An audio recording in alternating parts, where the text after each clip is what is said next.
project, I'm going to take these two plastic skulls that I got from the Dollar Tree, $1.25, and pretty cheap looking, pretty plastic looking, and use a couple different painting techniques to make them look a little more realistic and creepy. So here's what you'll need. So for the one skull, I'm going to use this ivory spray paint. You can also use white.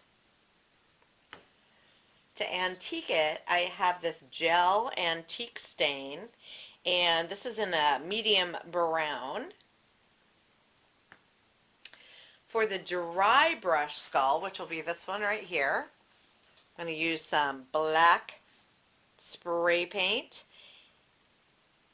some white acrylic paint, and I have a couple chip brushes in a couple different sizes. I have a 1-inch and a 1.5-inch. We'll see which one works best.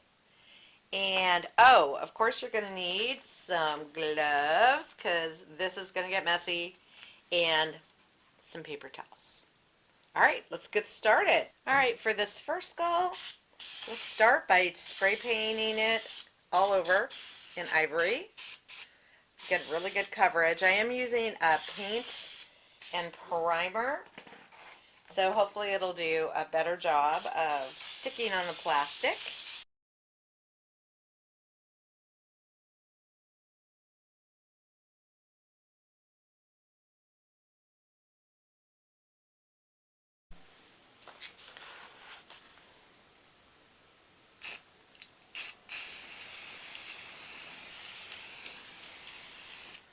Oh yeah, this black is going much better. Doing a really great job of covering everything.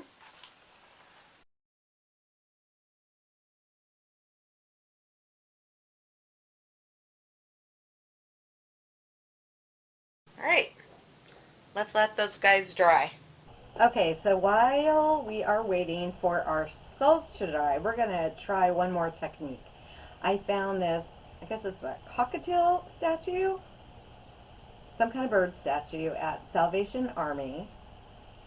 And again, I wanted to try a painting technique on it. I think we're going to antique it, but instead of using the ivory or white as the base, we're going to use gold spray paint. See how that turns out.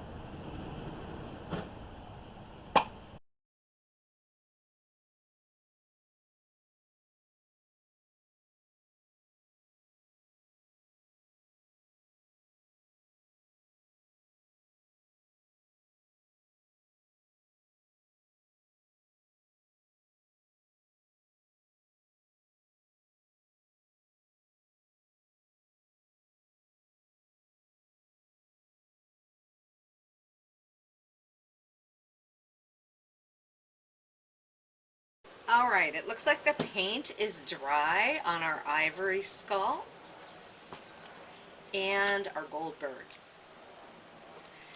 So next we're going to do the second step, which is the antiquing, and that is where we're going to use the antique gel stain.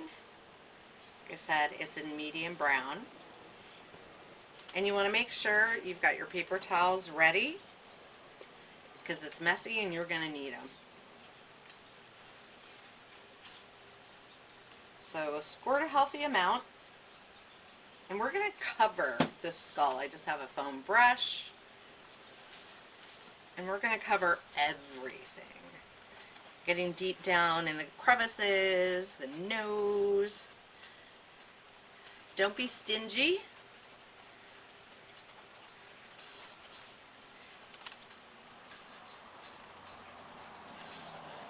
Want to make sure every nook and cranny is covered really, really well. Because we're going to we're going to wipe off some of the pieces, some of the stain that we don't want, to make it a little lighter in places. But until then, put it everywhere.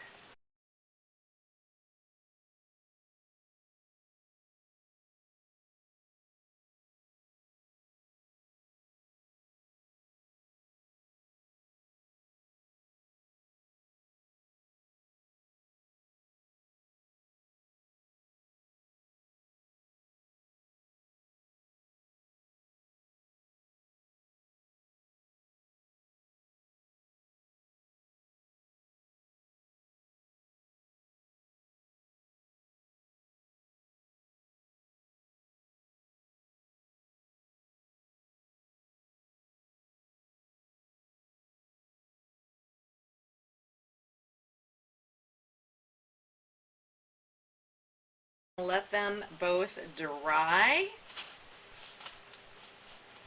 because the stain will dry, but the great thing about doing the antiquing technique is even though it dries, it's still going to give it more of a wet look, which is going to be totally different than what we do with the other skull, which is the dry brushing. So let's let these guys dry, look at the finished product, while we dry brush the other skull. Okay, to dry brush this skull, we're just going to take some white acrylic paint, pour a little bit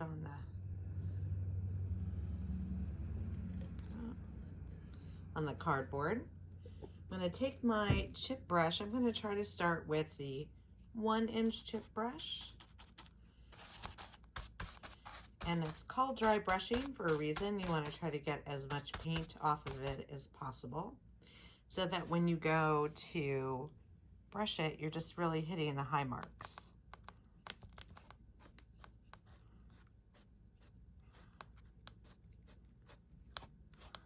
And you want to go different directions.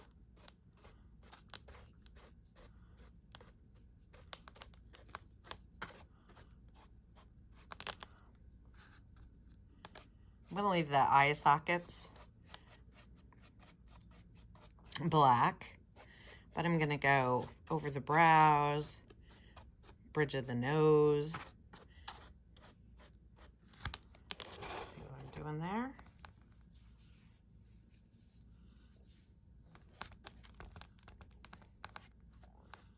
Hit the high spots down here on the teeth. Let's get the temple. And I barely put any paint on that brush. And again, it's just hitting the high levels.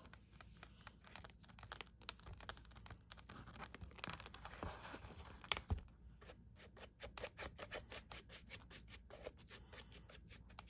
We'll see the creases start to jump out.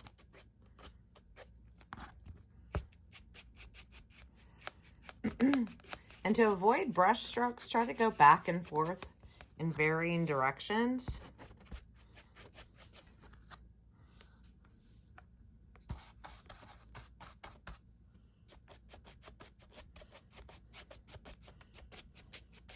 Again, the goal is not to paint it white,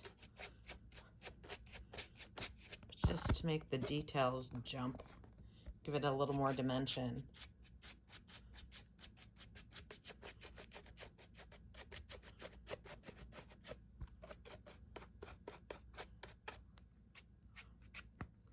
My favorite thing about dry brushing is that it dries so quickly.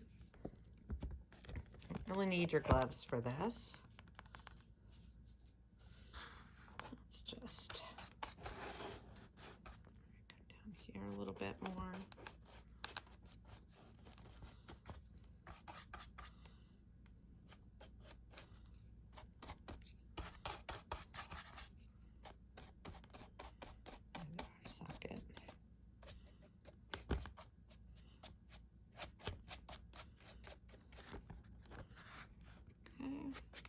That side. This side might need just a little bit more.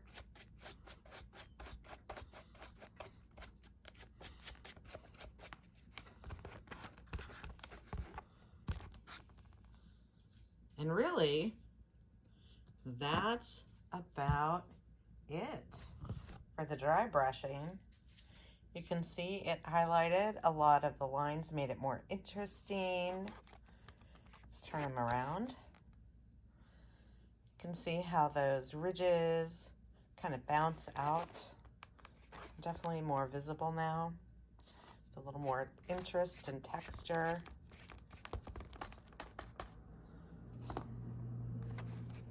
And again, for $1.25, check out how these two skulls turned out. Much creepier.